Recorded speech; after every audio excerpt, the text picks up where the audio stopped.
Ohio, representing Team Popping the Boys, the headline god, Jeremy Lambert, and his co-host, speaking out of Atlanta, Georgia, representing more than one royal family, the king of indie viewing, Stephen Jensen.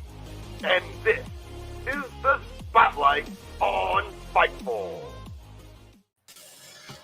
Hello.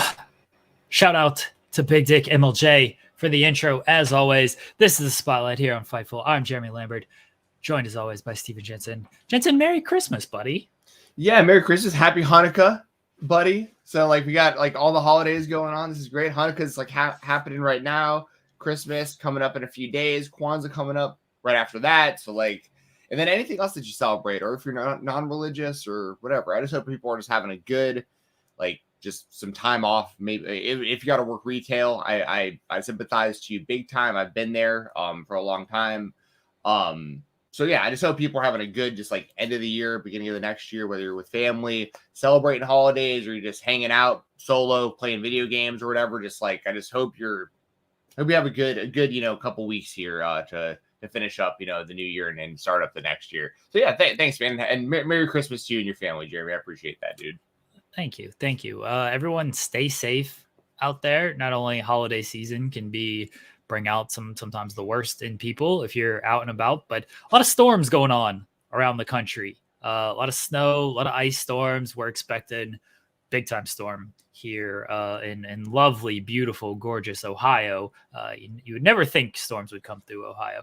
But yeah, we're expecting some storms. So everyone stay safe out there if you are in that part of the country that is expecting a lot of snow and things of that nature. Jensen, we were supposed to have our pals, Jameson Ryan and Diamond Sheik, on the show today. They were going to celebrate Christmas with us. Jameson was going to wear a Santa hat and nothing else. That's what I said. I said, wear a Santa hat. I don't even have a Santa hat on. I said, wear a Santa hat, nothing else. No one can see, below the waist or anything. If he, supposed to have Santa hat, nothing else. We don't even know where he's going to place the Santa hat. They no-showed us on the holidays. They gave us Cole on the holidays. These are our guys. We got Big League, dude. So you don't even know about this yet. I was given Cole on Sunday during the CDW show. Diamond Sheik came out and swerved everybody. We thought Santa Claus was hanging out with us and having a good time, giving out presents. I was like, oh damn, Santa Claus showed up for CDW. This thing's getting pretty big. We're getting some pretty big news coming out of this thing. Santa Claus is here. Of all places, this is great. And Jameson was hanging out with Santa. That was a little suspicious. He was wearing a little Rudolph nose. And they had their BGU guys out there, BGU. And but yeah, man. I hope you guys get to watch. Well, I shouldn't say I hope. I hope you guys do watch the CDW show when it drops on YouTube, because I don't know if the camera caught it or not. Sheik nailed me in the face with the Santa cap. After his match, he was walking. Well, I paid him. Back. Okay. Yeah, I paid him to do that. Fair. So I'm glad he got the check. I'm glad it was enough for him. So yeah, I paid him to do that. Okay, fair enough. It's funny because I am always watching my back at these shows. I told you at the last show that I was at, I was somebody accidentally hit me in the leg with they were rolling drinks on a cart, and someone hit me in the back of the leg, and I turned around almost because I'm oh, this is someone Jerry sent. Someone's coming up behind me. And it just turned out to be a guy working at the bar, and it was a total accident. Well, so I think that's how it was played off, at least. Anytime something bad happens to you at that show, just assume they got paid off by me. That's fair. I mean, that's because they probably did. I just paid a bunch of people. I might have to collect a little bit of money from these people who are not following through after I sent payment. These guys are workers. They're just taking my money and then they ain't doing anything. Getting tired of that.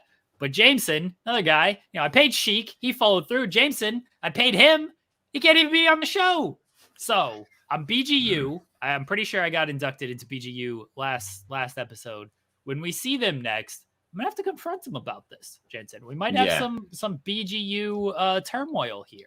That's very true. And And y'all can expect to hear them again soon on the show, or at least Jameson, probably Sheik as well. We'll see, but we did reschedule. We will have them again soon. And I know there's been some people that I know have been like, man, you guys have them on a lot. Like, you guys need to mix up the guests. And it's like, we do get a lot of guests. There's also scheduling conflicts. It's tough. Like with me having a full-time job, like there's only so many. And like Jameson works, Sheik works. I mean, a lot of these wrestlers work too. You know what I mean? It's like it's just hard to get. It's hard to get interviews every week for y'all with like the scheduling that it takes and stuff like that. I just want to throw that out there that like, we're looking forward to having them back again. They're good dudes. They've been really good to the show. And they're great interviews. Like we like having them on because like they give us their time. They help promote these other shows too. And like think about this too, like having them on led to Fodder, which led to Angelina Love. Like, I mean, like, you know what I mean? Like, it's like, that's building these relationships with wrestlers like Jameson, it really helps us out a lot, like getting access to, getting other guests for y'all, you know what I mean? So it all works hand in hand, and we really appreciate everyone's time. We actually have the next couple interviews lined up already. We should be getting Jameson and Sheik again soon. And we also have Matt Thomas coming on soon, that we're trying to record soon within the next couple weeks. And he's a literal world champion chess boxer, who also boxed on the Aaron Carter Lamar Odom card, which is like my whole world is coming full circle now on the spotlight with these kind of things. So anyway, open up the show, little heads up for everybody. No interview today, but we have interviews lined up going forward and stuff. So anyways, and Larry, hey, thanks, Larry, talking about my WCW action figures. Yeah, I got signed WCW figures behind me and stuff. We'll do like a whole toy room a whole toy tour at some point, because I'm surrounded by stuff in this room that y'all can't see. But anyways, Jeremy, sorry, I'm rambling. So you gave me some bad information regarding Matt Thomas, and we're going to get into that. No, I didn't. You assumed information about over 1 million fans and a great number in the demo tuned in. And it was a great show, and I think it's been a run of great shows. So I'm going to tell you everybody behind the scenes here in a second. Last night, AEW Dynamite, one of their big angles was Swerve Strickland and Keith Lee, complete with Rick Ross out there calling Keith Lee a big motherfucker, which ruled. And then Swerve said, "Hope you got eyes in the back of your head." And then about 20 minutes passed, and Parker Boudreaux finally came out and attacked Keith Lee, and Keith Lee dispatched of this man. And then as Keith Lee was about to confront Swerve, another man came out and attacked Keith Lee. The crowd chanted, "Who are you?" No one seemed to know who this man was. We finally got information on who this man was, but I'm going to bury you right now, Stephen Jensen.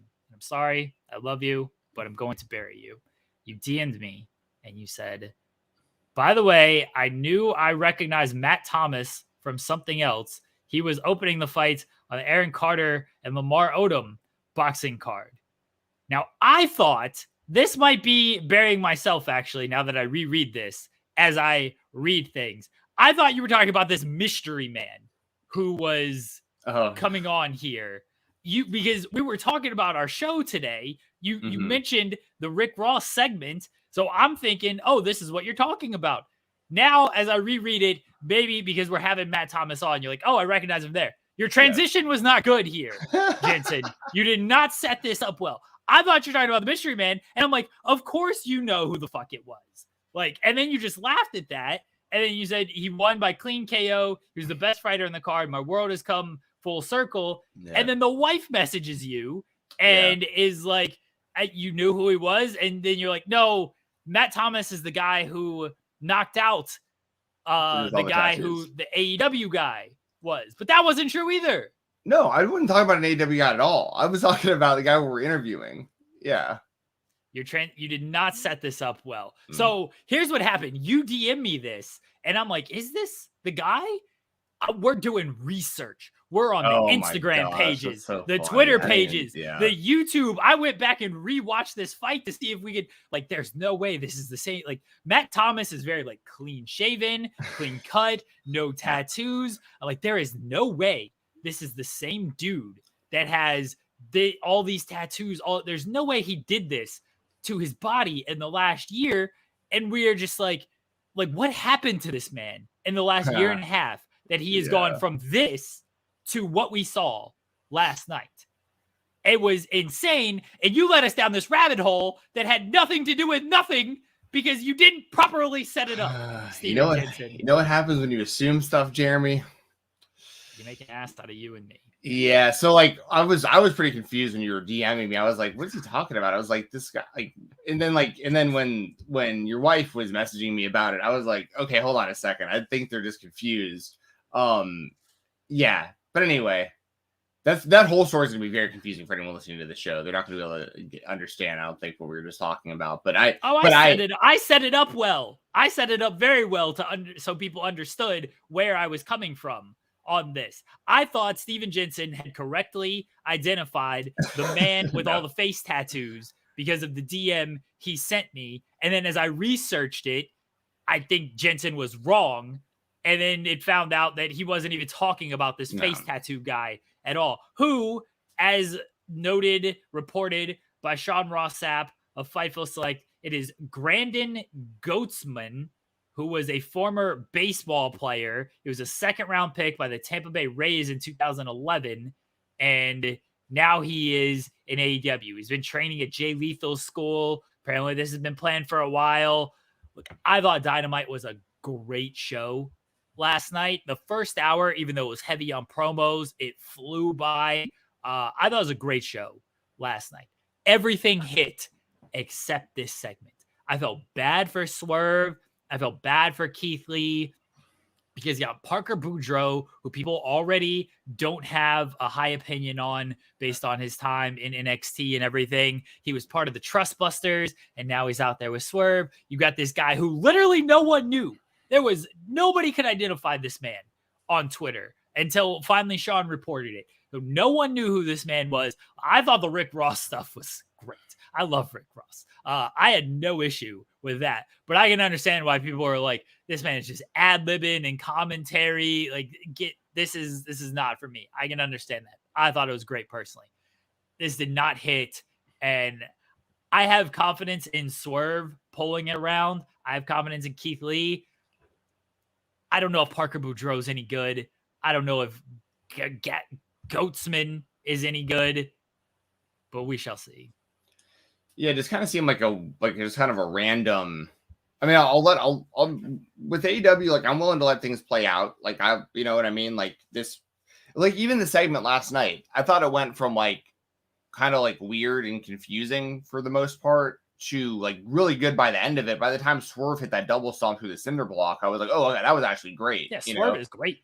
Right. Oh, I'm not debating that. You know what I mean? But I'm just saying, like, this whole segment overall, it went from like, yeah, Rick Ross slipping up on the microphone to like, and you know, we like Rick Ross. Another full circle thing. Him and Diamond G. We talked about Rick Ross on the show, you know, multiple times before in the wrestling world.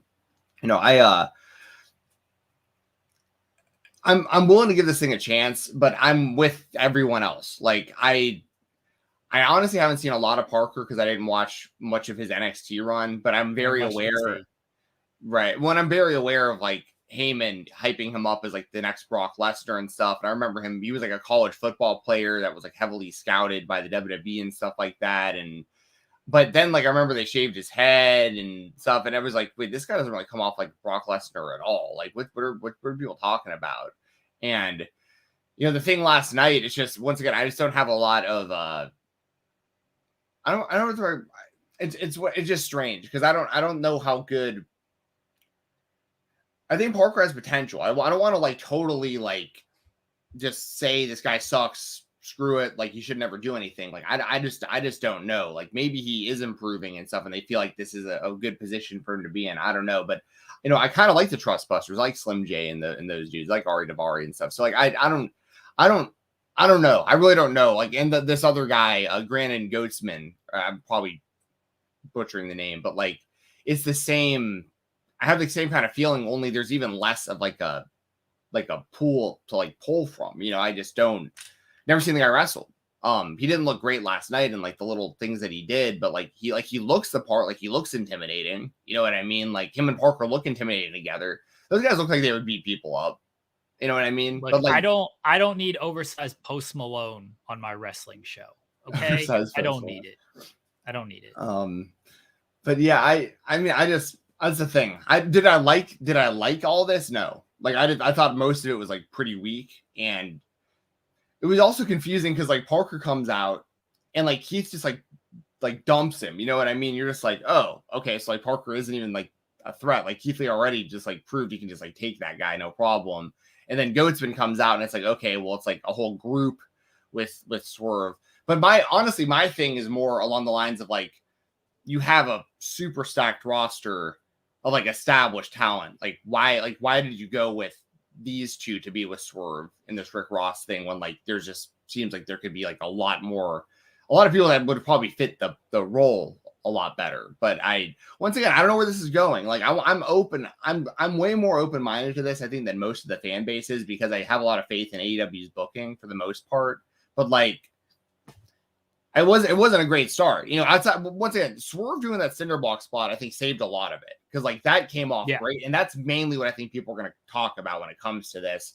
And here's the thing. If this Ghostman guy winds up being even like good to above average, you know what I mean? Because I think people were just expecting this guy to suck based on just like what we saw last night. But for all we know, this guy might be good. I mean, we got to at least give these people a chance to succeed before we like bash it completely, I feel like. But you know, that's just kind of where I'm at with it. I don't have super high hopes for it. I have a ton of respect for Swerve, and I think he could be a main event player for AEW, like as a singles guy for sure. But like, we gotta, I don't know. This is a very random pairing that came kind of out of completely nowhere to me. So I don't have too high of hopes for Parker and Goatsman in this position. Look, Swerve's going to be the star, and it's gonna kind of live and die off of Swerve, and that gives me confidence because I think he's great. I think he can do anything in the ring, on the mic. Look, besides Jericho and MJF, I think he's the top heel in the company. So I guess that puts him third on the depth chart. So Swerve is great. I think he can carry this, but it's a rough start. And a lot of times with these things that AEW tries to do, like the Trust Busters is an example. Satnam Singh, another guy who comes in and destroys Samoa Joe, and then like he doesn't really wrestle. I feel like Satnam Singh's been around for a year. I'm sure it's been less than that, but it feels like it's been a year, and he hasn't done a whole lot. The Dark Order before Brody Lee came in and turned that whole thing around. This time, like, you need something to save it, and maybe Swerve is that guy. But Brody Lee helped the Dark Order, and now without him, look where they're at. Like Swerve's going to be fine. I don't think this is going to be bad enough to where it drops Swerve down. If it is, that's a huge miss. Like that's an absolute huge miss. If this is so bad, if these guys are so not good, that it devalues Swerve, because that should not happen at all.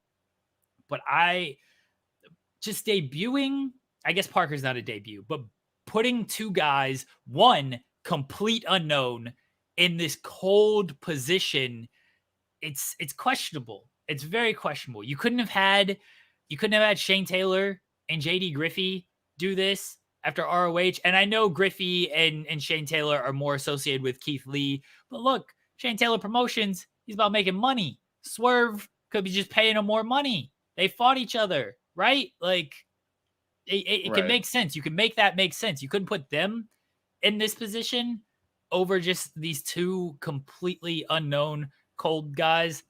I got faith in Swerve. I got 100% faith in Swerve. Maybe Goatsman turns out to be competent. Parker, look, it's been a little while already, and we haven't seen too much from him. But Tony seems to like the guy, and we shall see.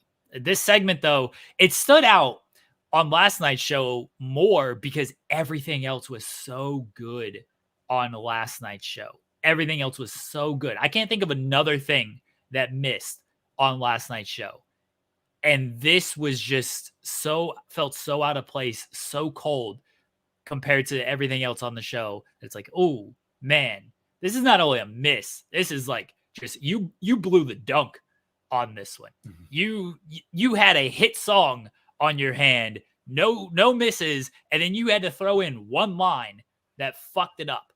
Like you're Kanye West talking about the shit. What was the song? Kanye West on the song. Now it's gonna piss me off. I'm probably not the right person for this. Not Not a big Kanye fan over here. Yeah, yeah. Now I gotta look it up. Happy Hanukkah, everybody. Not a big Kanye guy. Go pick it up. See remorse portrayed on the chat. You know where I'm going.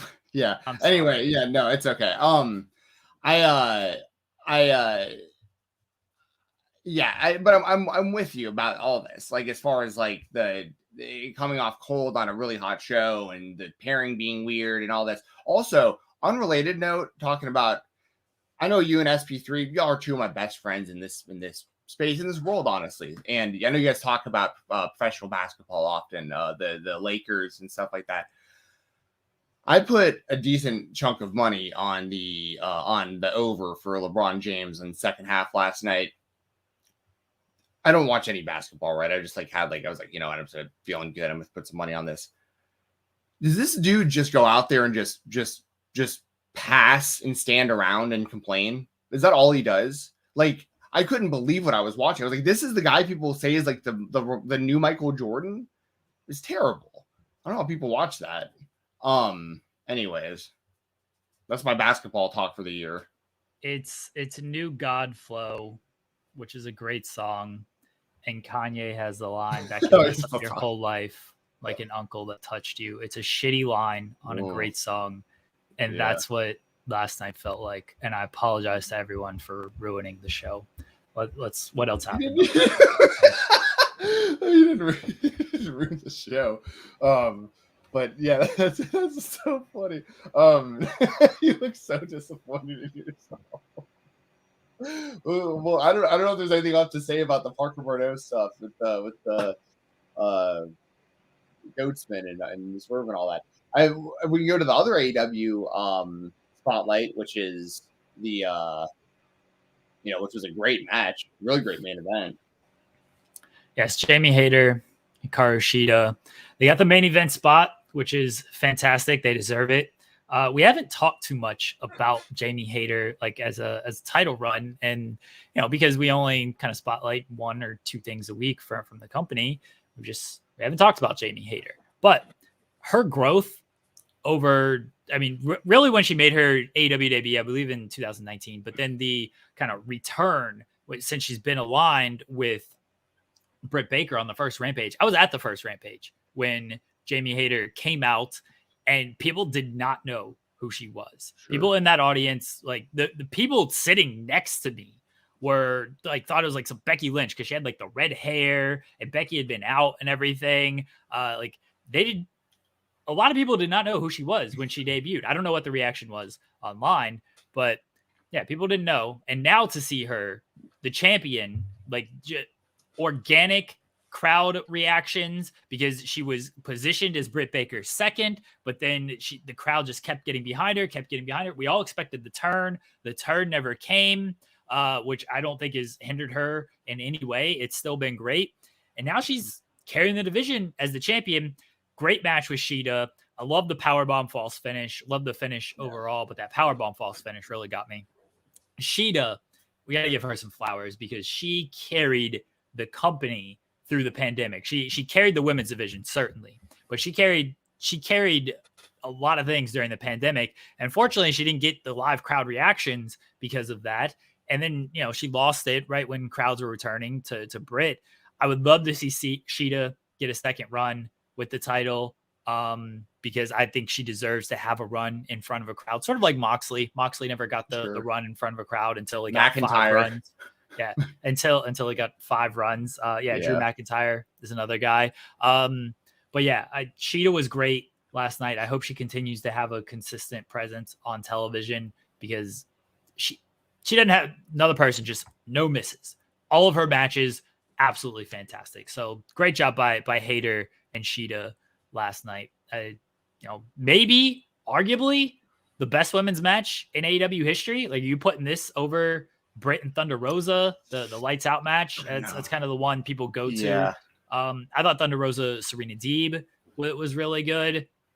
So they've had some good women's matches, but this one stands out. Yeah, absolutely. And if you rank this as the best women's match in AEW history, I don't argue that. I would say once, it's tough with recency bias because that is a real thing, and I do it all the time too. So it's hard, because it just happened to fully objectively look at it. But I would say, the only match that comes to mind for me that I would potentially put over that is the Thunder Rosa Britt Baker lights out match. But it's close. It's a totally different thing. One was a bloody brawl. The other is it was a technical match, like a professional wrestling match, more so. But yeah, that was a great main event.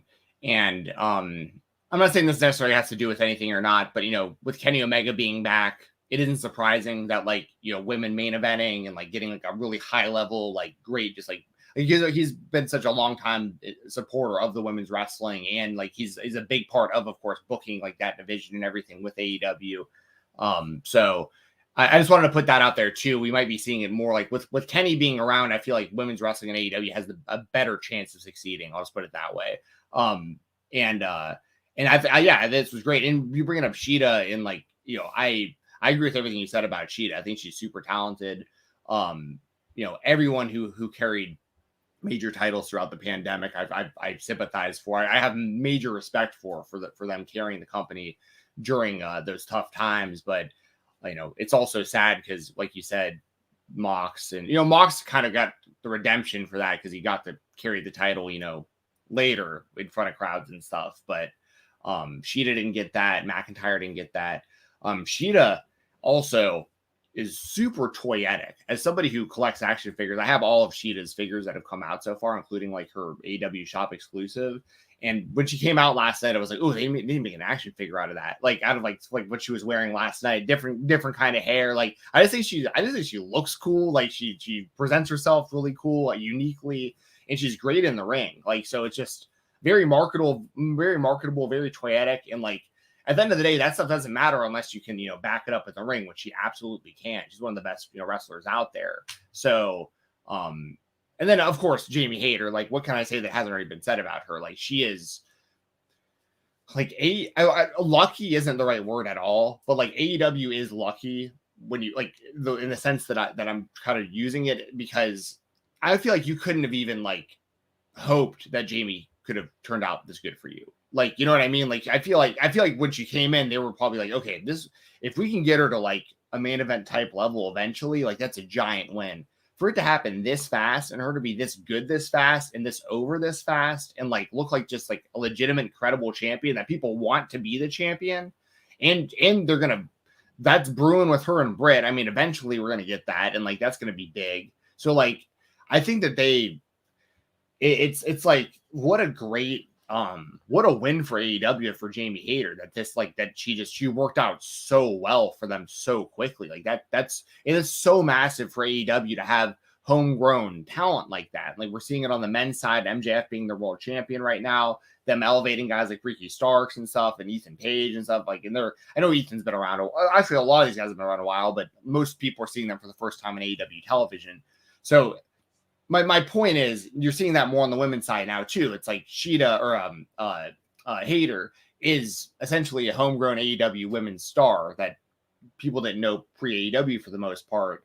And Hangman Page is the same kind of way. Obviously he has the New Japan and the Ring of Honor, but to the mainstream audience, he's a homegrown AEW guy that they built from day one of the company to eventually becoming the world champion. And he's a mainstay main event player now. So my whole point is Jamie Hayter is another just great example, in my opinion, of AEW really going all the way with homegrown talent, and the homegrown talent completely deserving it and taking the opportunity and running with it. I think Jamie Hayter's just been just a grand slam for that company. Yeah, you're right. She has been fantastic, and again, just organic reactions. They didn't force her into any spot. They didn't try to just push her down anybody's throat or whatever. It's just, hey, we like her because Britt kind of gives her shit and everything, but she's been a great wrestler. And she just kind of takes it. They wanted her to turn. It seemed like, all right, maybe they missed the boat on not turning her, but they smartly, instead of not turning her, put the title on her. Because if they didn't turn her and then she lost to Toni Storm, then there may have been a possibility that it's like, oh, you should have pulled the trigger on one of those. Right. And they did with the title, and she deserves it. She's having great matches. I thought the Toni Storm match was great at the pay-per-view last night. Again, a level even above that.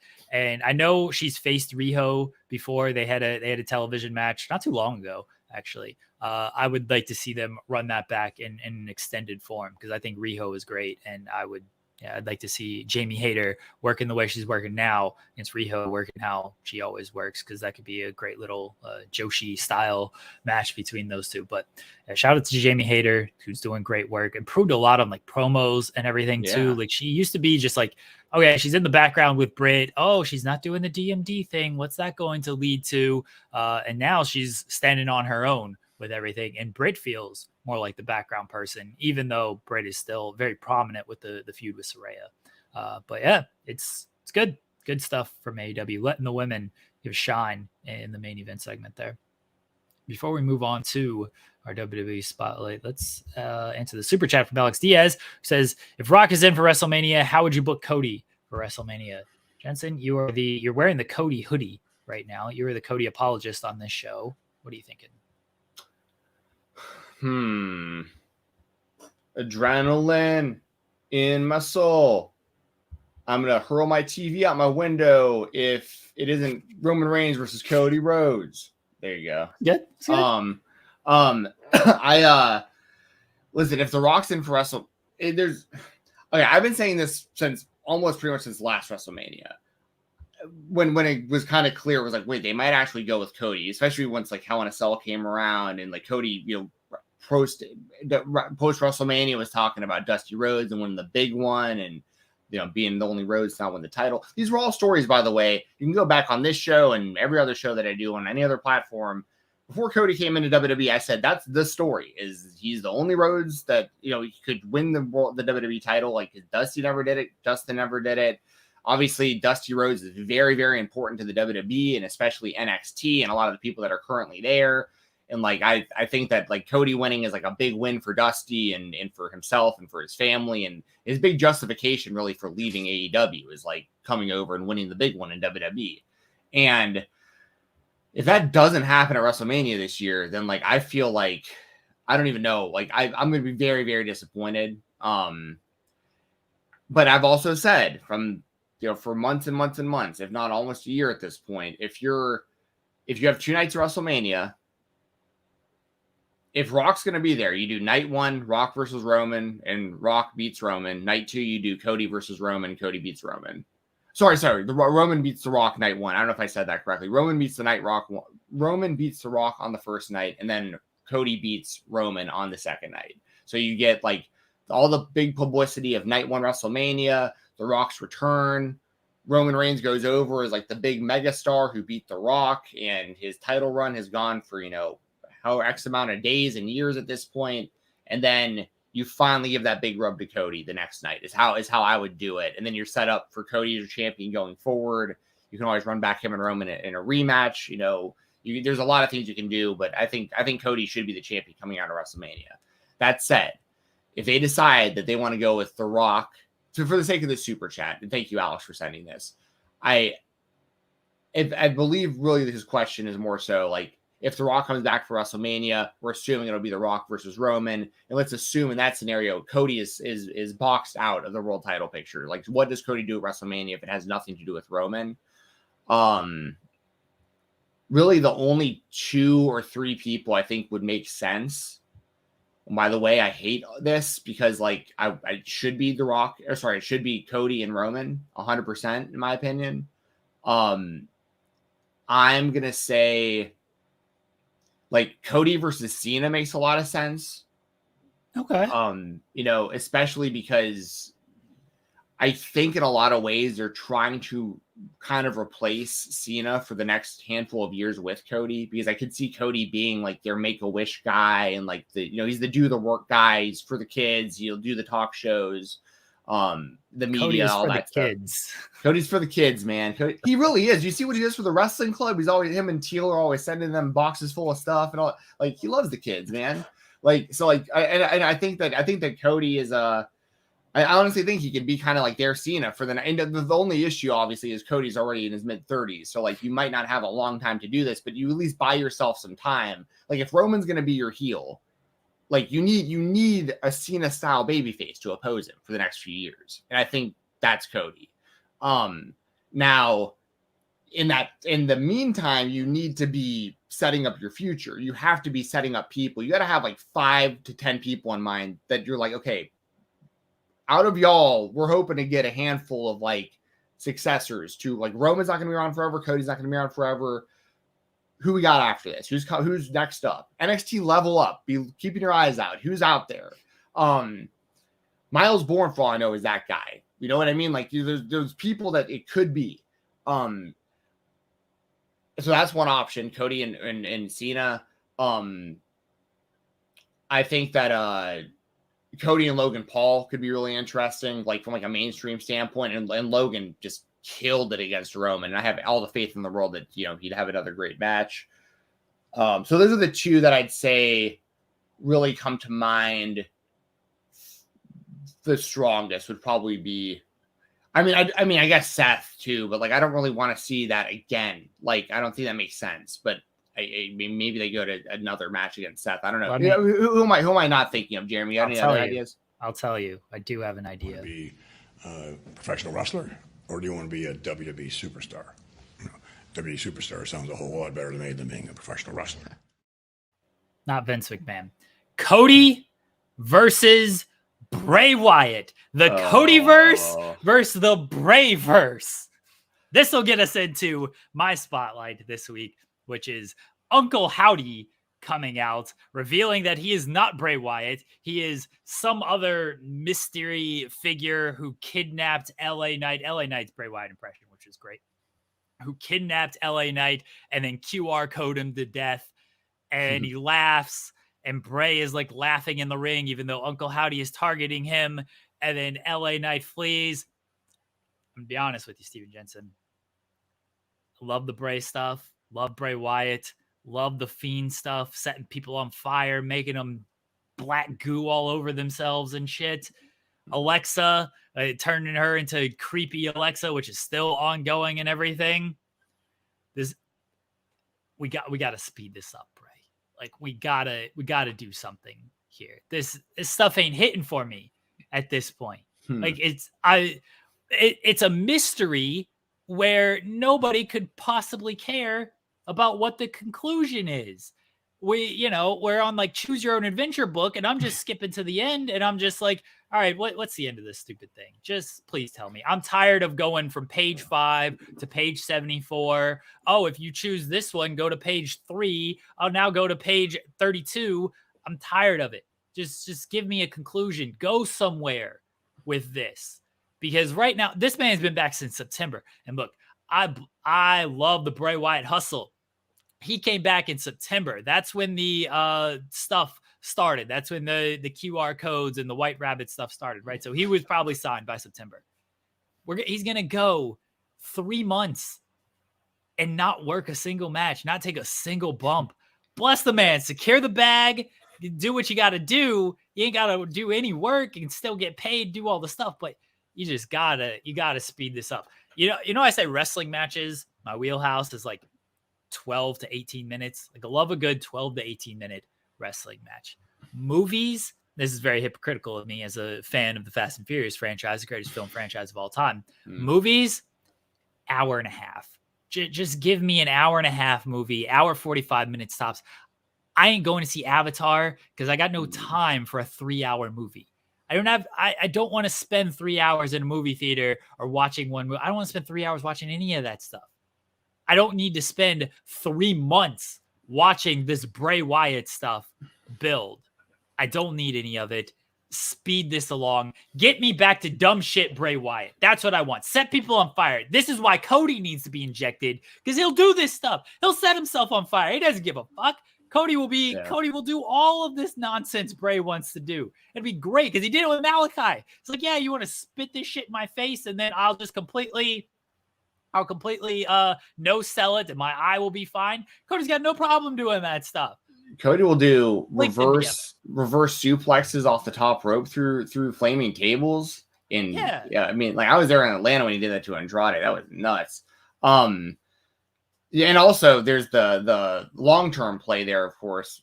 People tend to forget old Husky Harris, his coach on NXT back in the day was Cody Rhodes. So I feel like there's a story there that writes itself about like this young Bray Wyatt and a veteran Cody Rhodes, and like how much things have changed since then. I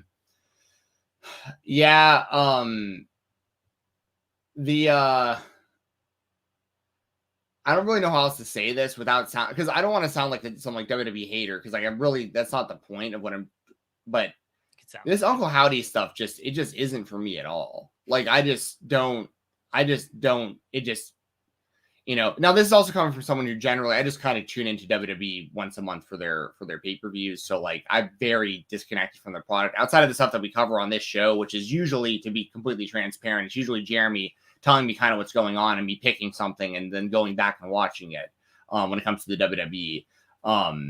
But it's just one of those things where like this Uncle Howdy, because like what's best case scenario, like all the Mark WWE fans that are like, I hope it's Bo Dallas or like something like that. It's like, okay, like what if it is like that? Like that's the big payoff is like Bo Dallas is back or whatever. You know what I mean? Like who? I just don't see this going anywhere that like, oh, you want me to address my enemies now? Your enemies are the WWE marks who are just hoping for Bo Dallas to return. Yeah, all these people just want Bo Dallas to come back. Here's the thing: I like Bo Dallas, but it's just like, what if that is the big play? It's like he was never part of the Wyatt family. Who is Uncle Howdy? Who are all these other peripheral members of the Wyatt family? And it's like, when has this ever turned out to like actually be cool? Or like, you know what I mean? Like, I just don't see any. I don't know. Bray Wyatt's clearly a very creative guy, but I think there's also like a difference between being creative and like things working, and how many times this guy gonna reinvent himself and put up these weird stories and like just have to keep doing it because like it just doesn't really land how it's supposed to. Here's the other thing: there are people who really like this. I do see on Twitter there are some people that are like, this is the greatest thing I've ever watched on WWE television, and I'm like, okay, if this is for you, then that's great, because like I'd rather there be an audience for this than there not be. At least they're doing it for a reason, and there are people out there enjoying it. But I'm also seeing a lot of people that feel like I do that are like, yeah, this is creative, but like this doesn't feel like pro wrestling, and like I don't feel like this is really leading anywhere that I'm going to care about. So, one thing I'll mention though, I'm very surprised that they've gone this I don't know what the right word is, but this push for LA Knight has been like surprising in a good way though, because I think LA Knight's talented, but I didn't think the WWE was gonna like do anything with him. I'll be completely honest. So like it's been interesting seeing that like he's the guy in this feud with Bray, and it seems to be getting pretty over from what I can tell from like Twitter and stuff, which is good for him. But yeah, I'm with you though. I think we feel probably the same way about this Bray Wyatt story. It's like, okay, like what's the, honestly, Jeremy, what's the best case scenario? Like in a perfect world, what's the best way you could possibly think that this plays out with this whole Uncle Howdy thing? You get whoever the next great, you get Omos. Omos is the big man who comes in. This is what it's going to be. It's Cody Rhodes playing the role. Oh my gosh, Jensen just walked off this show. He said, fuck this. I didn't mean to offend him with any Cody Rhodes comparison. Okay. I'm still here. Don't worry. Don't worry, y'all. Y'all are like, oh, he's this big WWE hater. No, I actually love him. This came in yesterday, so I wanted to show it off. got the big man in the house. Let's go. You get Cody Rhodes, and he plays the role of American hero Hulk Hogan against Bray Wyatt, who is his own Dungeon of Doom. It's the Dungeon of Doom. It's just one man. Cody, I don't know who his Randy Savage is going to be. Maybe it's Seth, because Seth has got the long history. Maybe they unite the Mega Powers, the new Mega Powers, Cody and Seth. They do the handshake, brother. And they go up against the Dungeon of Doom. We got to bring back the Doomsday Cage match. This is my favorite match of all time. We got to bring this back against the Bray Wyatt Circle of Seven Hells or whatever they're calling themselves. That's what we need. Cody and Seth against the Wyatt 7, 6, however many people he has, 8, 9, 10. Doomsday Cage match. This is actually the best idea I've heard by far. It's hot. It's not hot. Dude, when I got into pro wrestling as a child, I was born in 1988. This was like 1994-ish, probably. When I really started digging into being a pro wrestling fan, the storyline that hooked me was the Dungeon of Doom trying to destroy Hulkamania. Yeah. I came into pro wrestling for years thinking that the Taskmaster Kevin Sullivan was like the biggest bad guy in the history of wrestling. I saw the debut of the Giant throughout that thing, and I didn't know these people were like WWE cast-offs, most of them too, that had like joined the group. Anyways, that leads me to my next question, which is really important. If we're gonna do this, we have the Dungeon of Doom, Wyatt family, or whatever you want to call them. And then you have the Hulkamania side, which is, Eli Knight and whoever his Randy Savage could be. Who then is the, or you have like maybe, Cody Rhodes on the other side. Maybe Cody's like the Hulkster in this scenario. And maybe he needs to bring back in like Shawn Spears, because Shawn Spears seems to like kind of follow him from place to place. And he can be like his booty man. You know how, like, remember how the Brutus the Barber Beefcake came in and he called himself Booty Man in WCW, and he helped against the Dungeon of Doom. So we're going to need somebody else to follow Cody back over, repackage himself as a Booty Man type character. And so if how many people listening to this are even know what the Dungeon of Doom is? I want to know what our audience is in the chat right now. Do you guys know what we're talking about? Or go to the cock and watch WCW from mid 1995, early mid 1995. That's when all this kind of takes place. Yeah, go there, and that's what you need to do. All right, everyone. Ooh, money mark nailed it. Matt Cardona. That's 100% who it should be. That's the best answer anyone could have given. Money mark. That's genius. Matt Cardona as the booty man. As the booty man. Now, obviously, I'm joking about the character itself, but like that's like the perfect best friend of Cody Rhodes who would help. Like that actually makes total sense. So anyway, we're over here fantasy booking a Dungeon of Doom Bray Wyatt scenario, which actually isn't that far off, because look at what we're seeing on television. Like his Uncle Howdy stuff I'm just gonna call it what it is. It's corny. I just think it's corny. But if you like it, that's awesome. Like, I'm glad that you're enjoying it, and please continue to enjoy it. Don't let my negativity towards it distract you from enjoying it. I just don't see any scenario where, because once again, listen, I was there live in the crowd at WrestleMania 33 watching Bray Wyatt wrestle on top of a projector of insects or whatever. You know what I mean? It's like what most people consider him to be a genius for, I usually consider to be pretty corny. It just usually isn't for me. Look, that's fair. I can tolerate the Bray stuff because he will sometimes leans so far one way, again, like setting people on fire, all the stuff. It's hilarious to me, and this current stuff ain't working for me at all. I can't even like do a bit. That's why I need to turn it into the Dungeon of Doom, because that stable ruled, because it was so corny it became hilarious. This is just, it's kind of corny and it's not very funny. It's not popping me at all. That Uncle Howdy comes out and he goes, big laugh, and he tips his cap, and it's like, what are we doing, dude? What is going on here? And they're just playing. I mean, it's playing over the speakers, obviously. So it's like, it's just weird because he's out there like, just like, that's what he's doing on the stage. He's not even making it. And it's like, you're just ha ha ha ha ha ha. It's like, all you is what you're hearing on this. It's just like but once again, I need to make this so clear. If I was like 6, this Nah, is don't make awesome. it clear. Cody's for the kids. Stephen Jensen's not. This shit ain't for him. Well, no, you're right. This isn't for me at all. But I'm just saying, like, there are people I think it's for. So, like, just because it isn't for me doesn't mean much, you know. And I'm also, once again, when Cody comes back, my opinion on a lot of this is going to change because I'm going to be watching the show consistently again. I'm going to be sitting there on Monday nights watching Raw when he gets back. So, like, I'm hoping that the stuff I watch around it is good. But like, yeah, I don't really know what else to really say about this whole like Bray Wyatt, Uncle Howdy stuff. I think like the comeback was very interesting with the White Rabbit and the QR codes. And I thought it was brilliant. It was really well done. Created a lot of buzz and stuff. But like now we're just in a territory of goofiness.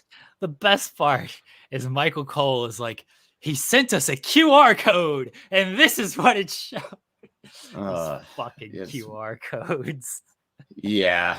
Wow. What if they built the whole company out of a QR code? How about we do that? I don't think that's that crazy. I mean, not the whole company, but that's a whole other rabbit hole of stuff. Speaking of White Rabbits, that's like Raw is just going to be a giant QR code, and you got to just scan it, and then you can watch the match that is currently on. You don't know what's going to happen when you scan the QR code. It's going to change from segment to segment. And you have to scan the QR code. And there's going to be little Easter eggs during the match. During the match, there's going to be another QR code that pops up. And you scan that, and you go to a backstage segment. So you're watching Becky Lynch versus Bayley, and then the QR code pops up on the screen. You scan that, and then you get Bianca Belair backstage. Just the whole show is a QR code. That's what should happen. Wow. I feel like this is the new boom period. Well, there you go. Jeremy Lambert with the big business ideas. Just it's like scan the QR code. You should scan the QR code, and then you could get a crowd reaction for Bronson Reed when he returned. Look at this transition. This is how you do it. Let's do it. You get a crowd reaction for Bronson Reed when he returns on Monday, because nobody cared when he came back on Monday to help The Miz. He's aligned with The Miz, the former Jonah in New Japan and Impact Wrestling. He was Bronson Reed in NXT, got released last year. Was it earlier this year? I can't keep track. I'm pretty sure it was last year, November of last year. Can't keep track of these timelines at this point. So he's back. He's with The Miz. A lot of discussion about this on the Twitterverse. What do you think, Jensen? I'm happy for him. We got a lot of talent. I mean, a guy his size that can move like that, that's valuable, in my opinion. I think he's still fairly young, like, beat Okada recently. A lot of New Japan fans were kind of mad about this, it seemed like, because they were like, they put this guy over Okada and I was just back in WWE, like, what the heck? That's what happens, Triple H is back. He's gonna get a lot of his people back. Okada got his win back. People want to leave that part out, is that true? Okada, he beat Okada and then he left. Okada beat him back. But just to get a win over Okada is a pretty big deal, like, just in general in New Japan. But I know what you mean. But yeah, it's once again, the only stuff about this that I would have any critique about, and this is just my own personal preference, is just like pairing him with The Miz. And I like The Miz. Like I've said it before. I've got Miz merchandise literally from when he was on The Real World. Like I've been a fan of his since before he was a professional wrestler, just on MTV. Like I'm a Miz stan. I was at WrestleMania 27 when he main evented against John Cena. Like I was cheering for The Miz. Like I'm a Miz fan, straight up. I like Mike Mizanin. I respect what he's done. I respect the grind. I respect the long-term play. I respect going on to MTV and then going into those challenges and then winning all this money and then using that money to enroll in UPW and pursue your real passion of becoming a pro wrestler and getting in. And look how long way more people know him now as a WWE superstar than a reality TV star. I mean, like, so I have mad respect for The Miz. But what concerns me for someone like Jonah is like this weird sidekick Miz role doesn't seem to usually turn out great for people. It feels like even going back to like Alex Riley, didn't work. I think it was weird with Ciampa. It's been weird with other people. I'm not saying it's necessarily always bad. I just feel like it's a weird pairing a lot of the time. But with Jonah, what can work is he can really be like a heavy for him, like a real enforcer. Like, and I love that Jonah does that tsunami splash off the top. I think that looks brutal every time he hits it. Like, so I'm optimistic for what they could do with this. And I think Jonah has a lot of untapped potential that he wasn't able to show in WWE that he's going to be able to show now. But I think it's kind of weird how often they kind of I feel like they bring people in, they just pair them with the Miz for a while. And then you know what I mean? Then it's kind of sink or swim from there. Just kind of, I don't know. The pairing seems weird, but it might work out. I really don't know. I think as a heavy, it's actually a good pairing for Miz and Bronson Reed. I mean, the people you mentioned, Alex Riley, that didn't work for a number of reasons. Damian Sandow, he was just the Miz cosplay stuff, like mirroring the Miz was his gimmick. Once he broke away from that, people were like, just don't know about the Sandow thing. John Morrison had a good run with the Miz as a tag team run. I think more like a tag team though. Like the other guys are more like sidekicks. But yeah, okay. I know what you mean. Yeah. Ciampa, I think, was going in the right direction, and then Ciampa got hurt. But I had no problem with that pairing. I kind of like that pairing. And now we've got Bronson Reed, who, he's gonna be almost like a bodyguard, and he looks like a type of person who would be a bodyguard for an A-list celebrity. Yeah. And I think that's going to be kind of the role here. Is it the best utilization of Bronson Reed? Probably not. I know a lot of people have their opinions on the Miz and everything. I'll say this about him is the man consistently gets on television. Yep. And you can take that however you want, but when you are aligned with him, when you are part of his Mizverse, you're going to be on television. Facts. And you might not like all of it, and I understand if people don't like all of that, but in a world where there's only so much limited television time and you want to utilize everyone you can utilize, if you're working with the Miz, whether it's against him or with him, you are going to be on television in some way. And so for Bronson Reed, I think that's pretty appealing to him because he didn't know where he was after NXT. And then, of course, he ended up getting released. It's like, yeah, sure. And I'm sure he got paid pretty well. It's like, yeah, I'll be the heavy to the Miz because I'm going to be on TV every week. People are going to see me. That's an important part of working with the Miz. Somebody asked, I feel like I'm cutting off here. Somebody asked for a second, thoughts on the ladder match. Okay. All right. Somebody asked thoughts on the ladder match. Pile Driver Finisher did. Here, my thoughts are, it was nice to see a one-on-one ladder match because I feel like all we see nowadays is multi-man ladder matches. Miz and Dexter Lumis, not my first two choices to have a ladder match, and it was not a memorable ladder match. Those are my thoughts. On the flip side, we did have one of my favorite matches of the year, actually, as a matter of fact. We had a great one-on-one ladder match in AEW this year. People forget about it because it was so early in the year, but Cody Rhodes, Sammy Guevara was fantastic. So, I was there. Oh, that's right. I was there for that. Yeah. But yeah, I want to throw that out there too for people because I'm with you for as far as the one-on-one ladder matches and stuff, because I feel like, at least in my mind, I know we've seen plenty of them, but I always default when I think about one-on-one ladder matches to the Brett and Shawn ladder matches, of course. And then for me, then I kind of there was a lot of there was TLC and all the crazy stuff from the 90s, but then to me, one-on-one, I think of Jeff Hardy and The Undertaker. I think of Jericho and Benoit, but obviously with the Jericho Benoit Michaels. being involved. Right. Jericho Michael, that was another fantastic feud for the World Heavyweight title. So there have been some good ones, but they've been kind of few and far between, it feels like. And yeah, I thought that, but I think Cody and Sammy, arguably might have been the best I've seen. That was a great match. And to top it off, it was Cody's last AEW match. Sammy Guevara hit that sweet cutter from ladder to ladder. That was an awesome one-on-one ladder match. So I wanted to throw that out just because you reminded me bringing up, the whole, this wasn't a great one-on-one ladder match. We don't see them that often. We got a really good one early this year if y'all missed it from AEW. But yeah, I feel the same way. The only reason the ladder match, the only reason it was a ladder match, obviously in hindsight, was for the finish, so that Jonah could Bronson Reed could re-debut and and help the Miz climb the ladder and stuff, which is fine. So Let's move on to our other spotlight. Our product is what it is. We're going straight up the middle. The Motor City Machine Guns are the Impact Tag Team Champions once again, defeating Heath and Rhino. We both love Motor City Machine Guns. Any titles they can get, I'm all about it.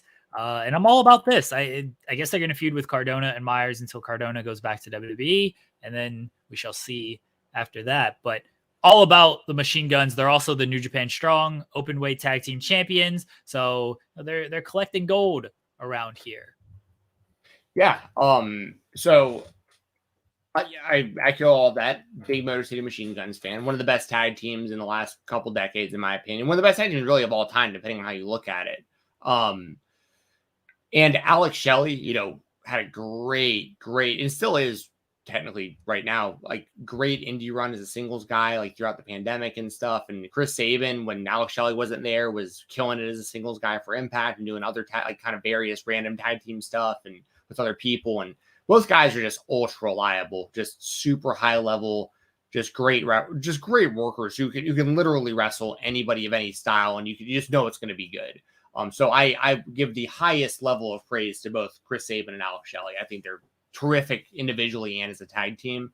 So that's the reason. That's a long way of saying, like, I'm glad that they're the Impact Tag Team Champions, because I feel like given like the current roster, they probably should be. Like, I think they're the best tag team in the company.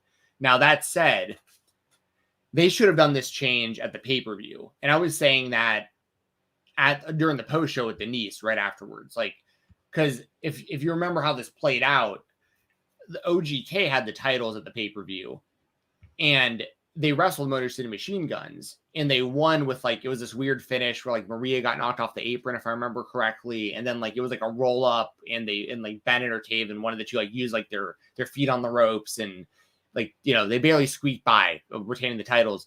And then, like, the next day when they did the TV tapings, OGK dropped the titles to Heath and Rhino, and I was like, if they're leaving the company and they're dropping the titles, why didn't they just drop into Motor City last night? Like, why would you put the titles on Heath and Rhino? Like, no disrespect to Heath and Rhino. I know they've got their fans, but, like, if you have the option, in my opinion, you're booking a show and you're like, who do I want as the champions? Like, once again, considering everyone knew OGK was bailing, like, and so this does seem like unnecessary. Like, why did you even have to do the Heath and Rhino, like, short-term run to get to Motor City? They could have just had Motor City win the titles then, and we'd be like, a couple months into their title run or whatever now. I think there's a couple reasons for that. One is everyone kind of knew that OGK were leaving, and so they just sort of suspected Motor City Machine Guns would win. So it's like, let's do a swerve here. So maybe we think they're sticking around, and so that's what they decided to do. Two, Heath and Rhino were supposed to win the titles I guess a couple years ago when Heath got injured in the gauntlet for the gold thing. Right. And Rhino won like the trophy thing, right? Yeah. Rhino ended up winning, and then he aligned with Violence. What's their name? Violence is. Yeah. Oh, sorry. No. I'm sorry. Violence is Forever is great. Yeah, I was thinking of Violence is Bound by Design. Violent by Design. There you go. Eric Young got murdered from that group. Violent by Design. Right. He aligned with them, and they won the tag team titles. So like that, they were supposed to win the titles then. So this feels like a very like a make good for Heath and Rhino, because they were supposed to get the titles then, and I think they've always wanted the titles on them, and just for the, the pop of like, first ever SmackDown tag team champions. Now they're here, and Heath and Rhino are good together and everything. So I think those were the two reasons they decided, hey, let's give Heath and Rhino a little bit of short run with things. And now, we end the year with Motor City Machine Guns with the titles. I mean, Heath and Rhino's run was what it was. I think it was clearly designed to be a short-term thing of, hey, they got the titles, kind of a make good thing. And then, I think it was to Motor City didn't win at the pay-per-view to throw people off. Maybe the Kingdom, OGK, right? OGK. Yeah. Maybe they're sticking around. Then, of course, they didn't. But regardless, Motor City has them now. It's good for them, because I assume like they're going to be working New Japan tapings. They might head to New Japan in 2023. That's not confirmation or anything. I could just easily see them working some Japan shows and maybe get the Impact titles on television over there. I think Ace Austin and Chris Bay are next in line for those titles, though, and we're going to get some great matches from these two teams. Oh yeah, I definitely agree with that. Yeah, that's gonna be fire. Because good stuff. Yeah, obviously I'm a long time supporter of Chris Bay and Ace Austin. For people listening to the Weekender, I especially when I covered Impact every week. I don't do it as much now with Joel and Cresta having their show, but I still go over the spoilers and some of the bigger stuff for Impact. And every time I talk about it, I'm always talking about Ace Austin and Chris Bay. They're like two guys that they really need to go all the way with while they have the opportunity. And if the tag team ranks is the best way of getting them in a position like that, then that's what I want to see. So like Motor City versus Bay and Austin would be fire, and I'm all for that. That's honestly like perfect booking in my opinion. If they're that's where this is headed. I know Austin and Bay are still in Japan, or they were in Japan. They just finished up Super Junior Tag League, so they missed the last set of Impact tapings. So unless they did tape some like backstage stuff, I don't know if we'll be seeing them on the show until the next set of tapings. But once they are back and doing tapings with Impact, I imagine that's the next program, because they hinted at that before they went over to Japan anyway. And let's be honest, like Ace Austin, Chris Bay against Motor City is just a better match, a better program than Austin and Bay against Heath and Rhino. Oh, yeah, absolutely. Night and day. I mean, once again, no disrespect to Heath and Rhino, but like we're talking about arguably the best tag team, one of the best tag teams ever in Motor City. And then like Bay and Austin, who have just been waiting for this breakout opportunity. And I think they're going to totally rise to the occasion. So, yeah, I'm with you 100%. I very much hope that is where this is all headed. And they also, I think they teased, if I remember correctly, Ace Austin and Chris Bay potentially wrestling Dan the Dad and Jake Manning, Dad Scout, I think, for those Revolution titles. I think might be happening soon. I could be wrong about that, but I want to remember that. I want to say there's some rumbling about that recently, so that'd be pretty badass. Yeah. My other spotlight this week was Suzuki against Tomoka Inaba from the Just Tap Out 50th anniversary show honoring Takeshita. This went down earlier this week. I'm going to be honest, haven't seen anything of these two women, but I watched this show early in the morning. I think it was like Tuesday morning. Watched this show, and these two had just a great match. I love any match that just starts off with like two people just throwing bombs at each other. Don't give me this crisp lock up. Let's do some technical work and all this stuff. Nah, just start punching each other in the face and forearming each other. Everything. That's how this match started.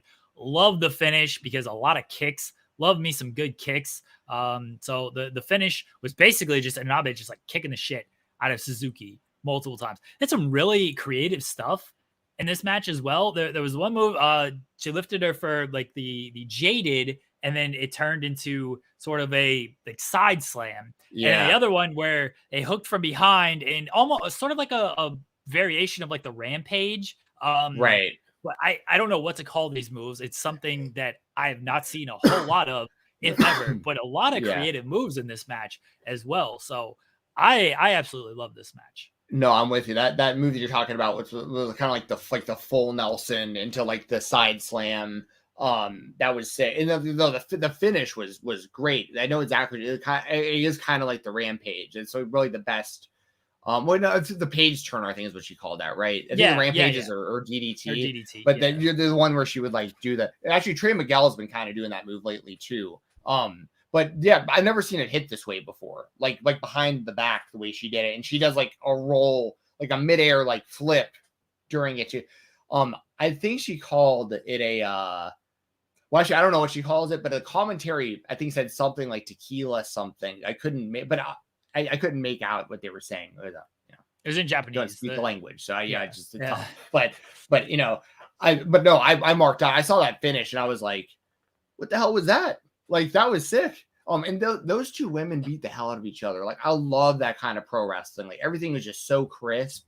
Just all the elbows, all the strikes, just like super high level stuff. And the crowd loved it too. You could hear like all the oohs and ahs throughout the match and stuff. And they really went at it. Even like just the way that like things popped when like they'd hit moves, you can hear the, you know, it really sounded like they were laying it in, you know, and yeah, I mean, and I'm with you. I don't know much about Inaba and Suzuki either. You know, I'm glad that you you wanted to spotlight this match today, and you sent me the match so I could watch it myself. I'm glad I watched it. These are two women that I think we should all have our eyes on. And man, if you brought either of them over to AEW, like that, bangers. You know what I mean? Like that's good stuff. Y'all need to check this match out. And I kind of skipped around the card too, and like there's like Yoshitatsu was in the opener and stuff like that. Like I mean, there's seemed like a pretty fun show overall. So yeah, that was main event was Shingo against Tai Chi in a last man standing lumberjack death match. Nonsense. It was for the King of Pro Wrestling title. But yeah, Suzuki and Inaba, or Suzuki, sorry. Yeah, watch this match. It was going to be my favorite women's match of the week until Jamie Hayter and Shida decided to do what they did last night. But a good week for just women's pro wrestling. And just, Athena has talked about it, of the sort of strong style women's pro wrestling and the Joshi style in America. Obviously over in Japan, that's the style that they wrestle, but like that's the kind of stuff that I enjoy. And so seeing it in Japan and then on national television in the main event last night, good week for women's wrestling. And then Becky and Bayley had a very good match, not strong style type match, certainly more of a American style sports entertainment television match, but still a very good match between Becky Lynch and Bayley on Monday. So strong week for women's wrestling, I think. Yeah, absolutely. I mean, strong year for women's wrestling. Yes. 2022, really. I mean, and I can't praise them enough, but like, I'm always talking about, Masha Slamovich and Jordan Grace and some of these girls that like aren't getting as much love as I feel like they should be because they don't work for WWE or AEW. And like the indie scene is, I mean, Billy Starks was one of the best wrestlers of the year, in my opinion. It just turned 18 and already working AEW. I mean, we knew that was going to happen. Like 18 already on AEW Dark, like the next week, you know what I mean? It's just like the progression of some of these talents is just, it's unreal to see how good and how young people are getting this good. It's just unreal.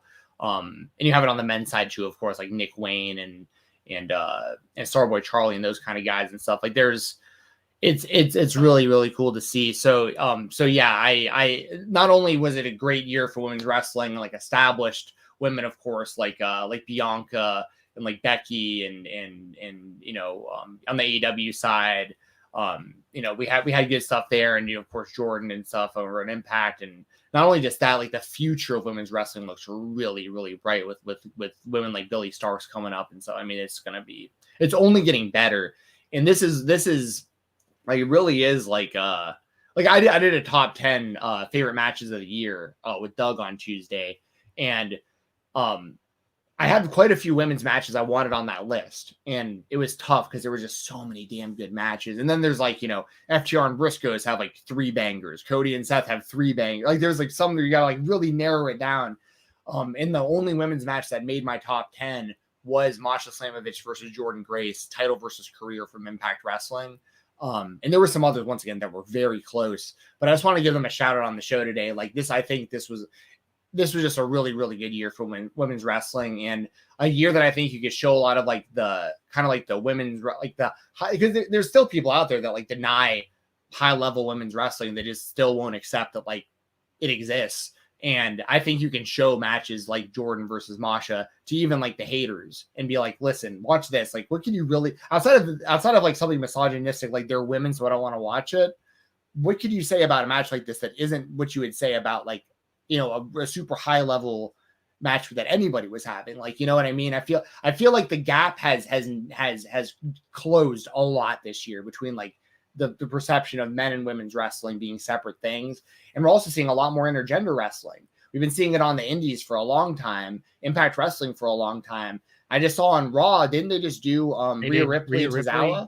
Yep. Yeah. I mean, I think this was just, let's say without talking about it for too long, because I know we're running low on time. Like I think 2022 was a big win for women's wrestling and women's wrestling fans, and it's only going to get better for 2023. They'll only build upon this. So I think a lot of the people that have been complaining about the women's wrestling not getting enough representation and this and that, like I think 2023 is going to be a good year for those people, because they're main eventing, they're high level, they're you know what I mean? Like it's been pretty damn cool to see, I mean, to further the point, like New Japan has women wrestling on their show. It's not just Right. dark matches and everything. We could get Sasha Banks wrestling on a New Japan show, whether in the United States or America. Like, so yeah, I think women's wrestling is only going to continue to get more prominent right off the bat with just Sasha Banks appearing at Wrestle Kingdom and then whatever match she goes on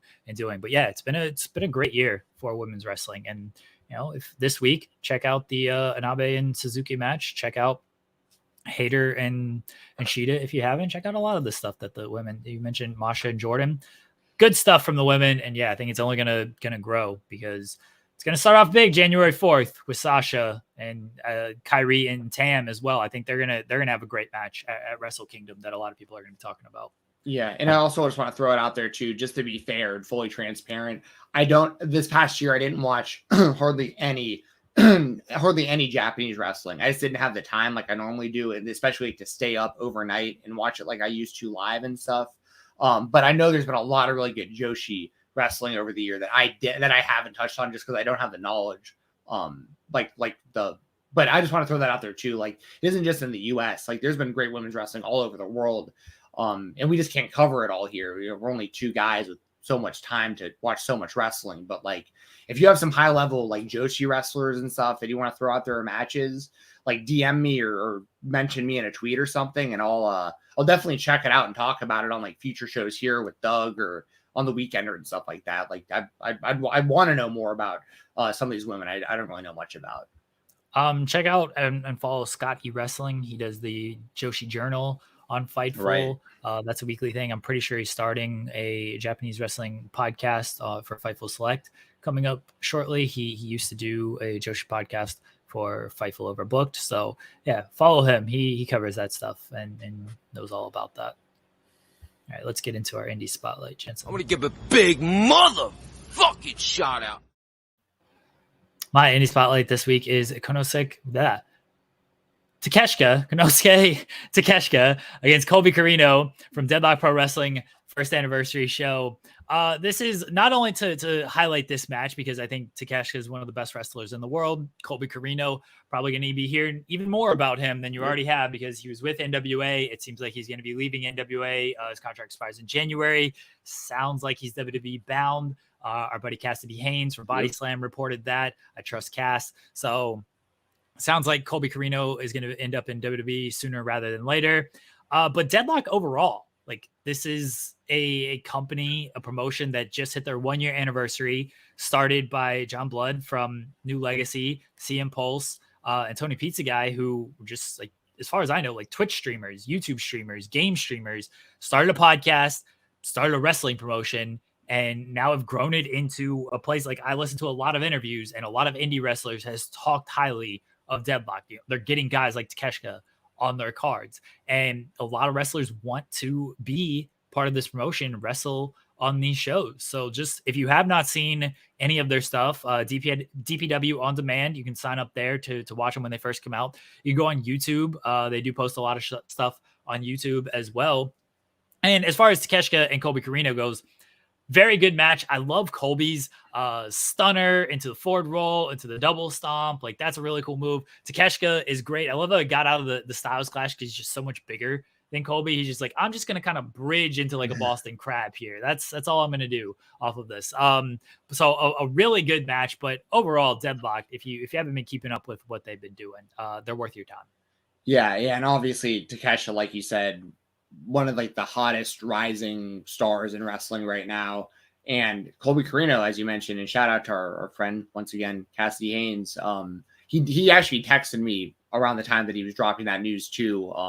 Because he knows, obviously I've paid a lot of attention to Colby on the indies and stuff. And it's kind of been a long time coming. A lot of people have been kind of waiting for him to like really break out. And I think 2022 was his best year by far. He's always been good, but like, he's really putting it all together right now, in my opinion.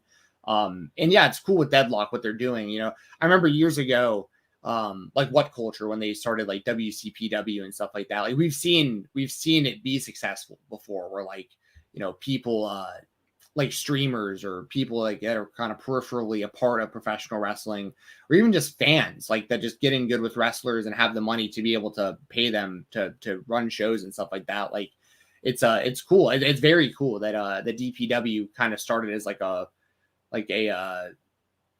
just a kind of like community of wrestling fans, and now they're a full-fledged indie company that's getting this kind of talent. So hell yeah, go support Deadlock. That's awesome. Good for them. And yeah, Takeshita and Corino. I mean, those guys are both great. If you can bring talent like that in, you're definitely doing something right. Yeah, for sure. So again, DPW on demand. If anybody wants to go check that out and support them, and best of luck to the boys as they continue their journey with Deadlock Pro Wrestling.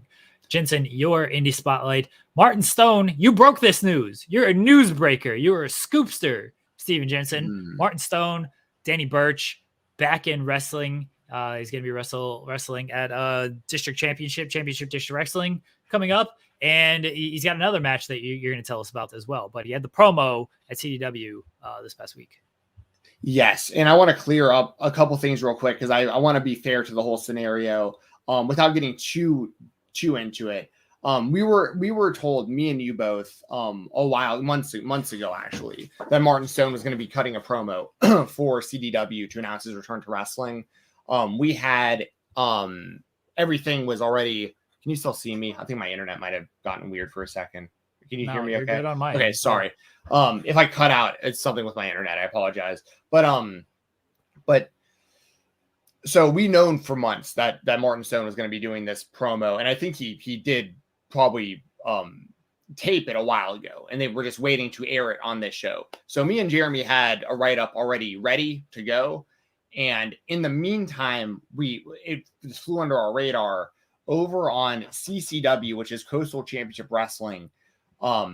They started running a program with Ozzy Killmeister and Martin Stone, and they actually announced their match on social media. My timeline might be a little messed up, but I believe they announced it the night before the show I went to in Georgia. So it's one of those things where like the timing was very strange. And the match that Ozzy's having is going to be on the 13th, and Martin's going to be wrestling August Artois on the 15th.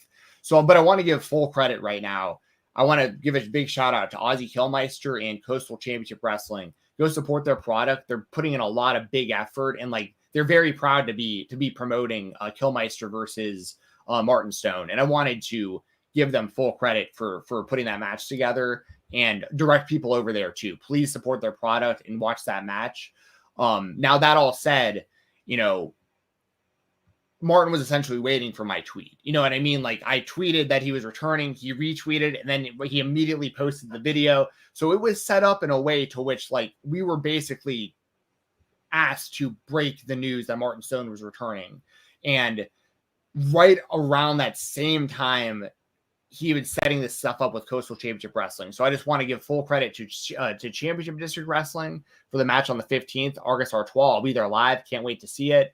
And also January 13th, please support Ozzy Killmeister versus Martin Stone at Coastal Championship Wrestling as well. And I hope that I didn't piss anyone off or offend anybody or like discredit anybody with anything that I put out there. I do not claim to be a newsbreaker. I don't want to be a newsbreaker, but occasionally people come to me and Jeremy, whether it's promoters, wrestlers and stuff, and they're like, hey, can you really we could really use like help with promotion if you're able to do anything for us. And I was like, listen, if you can get me the story, we can put it all together. I'll get it ready. I'll be at the show. When it happens, we'll put the article up. It's just the timing. It's almost like when I talk about MLW, it's hard because I've read the spoilers months ago. I know what's going to happen, but something might change between the time it was filmed and the time that something airs. We're way ahead of MLW. MLW is still airing stuff from the Vince McMahon era. Right, exactly. Like Karrion Kross is still on their show, so like that's kind of my whole point. And I'm not making excuses, but I just wanted to say that's kind of the situation. Is like we were given this heads up months ago. We were prepared in advance, and along the way, another match was booked for 2 days before what we were talking about. So that said, support CCW, Coastal Championship Wrestling, support CDW, Championship District Wrestling, support Martin Stone's return to professional wrestling, support August Artois, and support Ozzy Killmeister. That all said, really quickly before I get out of here, I had a blast at the CDW show. please check that out when it drops on YouTube. I got to call 2 matches. It was a little bit of a mix-up, or not a mix-up, but a little bit of last-second change. Jameson Ryan is injured. He was injured on AEW Dark this past week. Kicked him, and he injured himself. He injured himself running from this show and running from the grind. That's how he's injured. There you go. So Jameson was injured. There was a little bit of a shakeup with the card and some of the matches.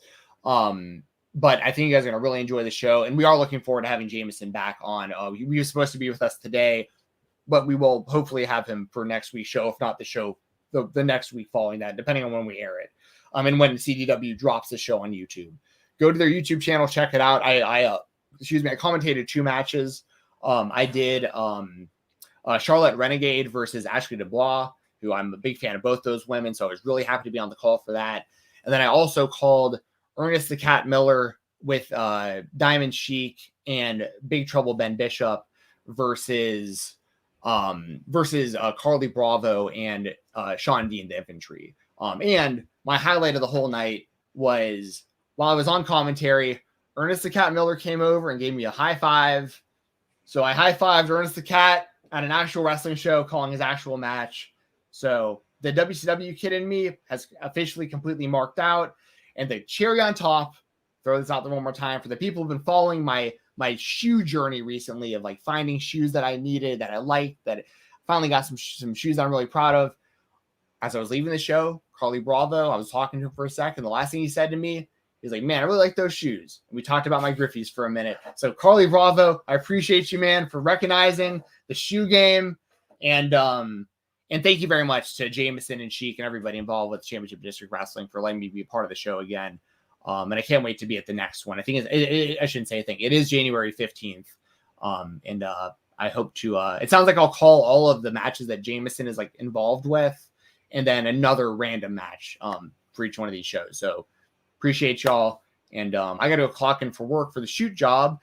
Today is my last day of work before the holidays. Don't have to work tomorrow. Don't have to work over the weekend. Don't have to work Monday. I hope you guys have a happy day. I'm about to go slug down some of that fodder powder, dude. I've been drinking the hell out of this stuff that he sent us. I am getting jacked for BGU. See you guys later. Have a good one, Jeremy. Happy holidays, bro. Bye, Jensen. Happy holidays, buddy. How Kate says, happy holidays. You both roll. Happy holidays to you as well, Kate. I see you've not done any work this year, so maybe you should stop being so lazy. Guys, thank you for joining us today. Yes, no creator spotlight this week because Jameson Ryan is a coward, and he injured himself running from the grind, running from this show, running from me. And when I see him, I will confront him and I will kick him. Guys, I hope everybody is safe this weekend. Again, if you're having bad weather, stay safe, stay warm, just stay safe in general. If you plan on making some last minute Christmas shopping trips or anything like that, stay safe. If you're visiting family you might not want to visit, whatever it is, stay safe, be kind to each other, enjoy your holiday season, enjoy your Christmas, your Hanukkah, your Kwanzaa, whatever you might celebrate. And we will talk to everybody next week. Thank you again for joining us. We have Day After Dynamite today at 3:00, youtube.com/Fightful, right here on this channel. Leave us a thumbs up, subscribe to the channel. Day After Dynamite with Will Washington and a guest, and I'm sure myself. We have a new episode of Grapsody they're doing one on Christmas Eve, I believe. So Grapsody Christmas Eve at noon Eastern on Saturday. Head over to Fightful Overbooked. We got new content dropping all the time over there. FightfulOverbooked.com. Subscribe to the channel over there, and just subscribe to Fightful Select. Go to Fightful.com. We'll see everybody for the final week of 2020 next week. Bye, everyone.